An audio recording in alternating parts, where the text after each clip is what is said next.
Assalamualaikum warahmatullahi wabarakatuh.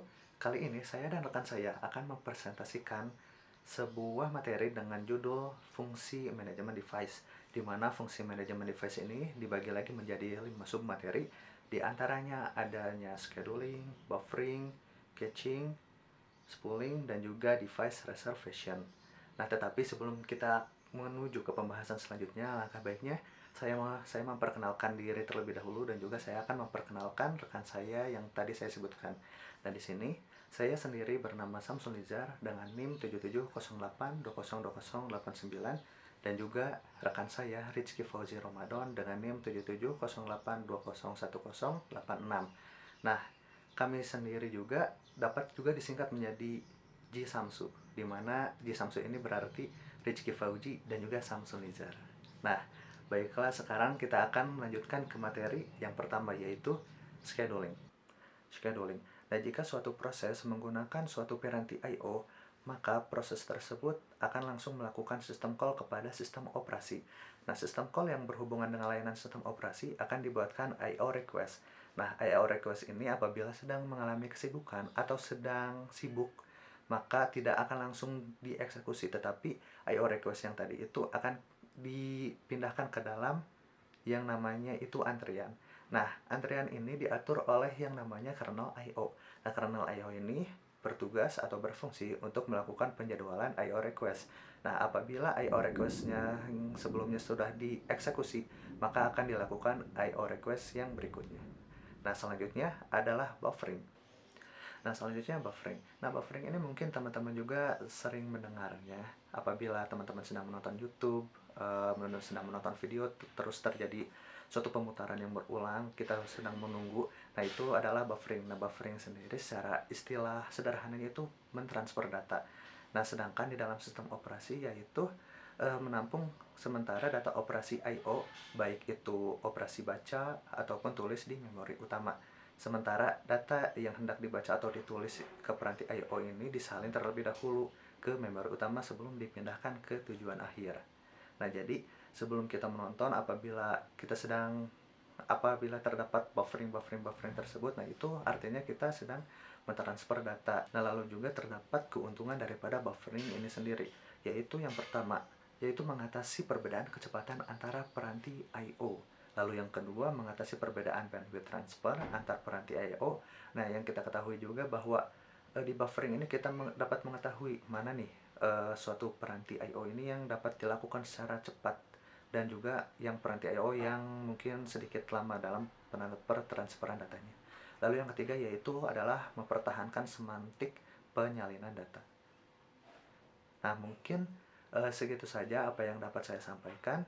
Berikutnya akan dilanjutkan oleh teman saya, yaitu Rizky Fauji Ramadan. Oke, selanjutnya akan dibacakan oleh saya, yaitu Rizky Fauzi. Selanjutnya ada caching. Secara umum, pengaksesan piranti I/O lebih lamban dibandingkan dengan pengaksesan memori utama. Pengaksesan yang terlalu sering ke piranti I/O akan memperlambat eksekusi proses secara keseluruhan, karena kernel I/O menangani mekanisme caching untuk mengatasi hal ini. Konsep caching memakai memori kecepatan tinggi untuk menampung selain data dari suatu piranti I/O. Jadi, caching ini salah satu kunci dalam pengaksesan piranti I/O. Pada mekanisme caching, data yang diakses dari piranti I/O akan disalin ke memori utama atau cache memory. Sebelum data digunakan oleh sebuah proses, pada saat operasi baca terhadap piranti I/O, maka kernel I/O akan meriksa apakah data yang dibaca sudah di-cache atau belum. Jika sudah, maka data akan diambil dari cache. Jika belum, barulah dilakukan akses ke piranti I/O. Pengaksesan piranti I/O ini terjadi jika hendak akses ternyata belum ada di cache memory. Jika hal ini terjadi, maka kernel I/O akan memperbaharui secara blok supaya probabilitas hit tetap tinggi.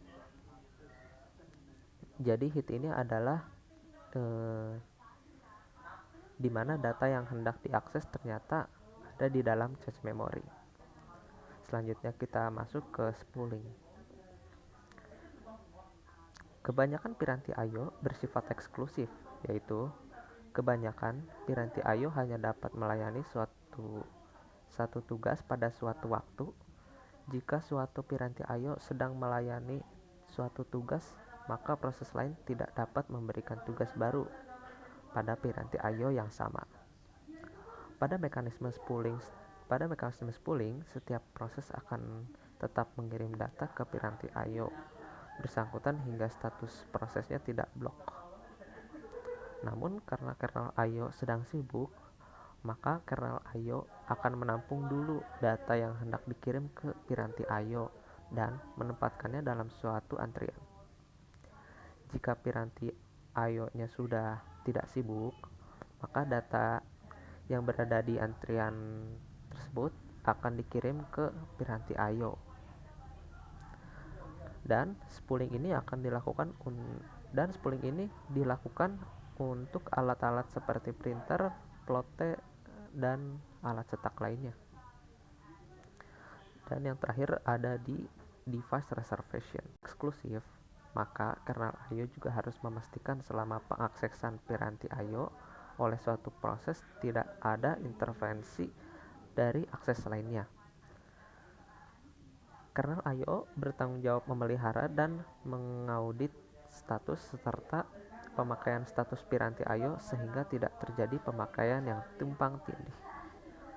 Selain itu, kernel I/O memastikan pemakaian reservasi suatu piranti I/O tidak membuat kondisi deadlock terhadap sistem komputer. Mungkin itu saja yang dapat saya jelaskan mengenai manajemen device. Sekian dari saya. Wassalamualaikum warahmatullahi wabarakatuh.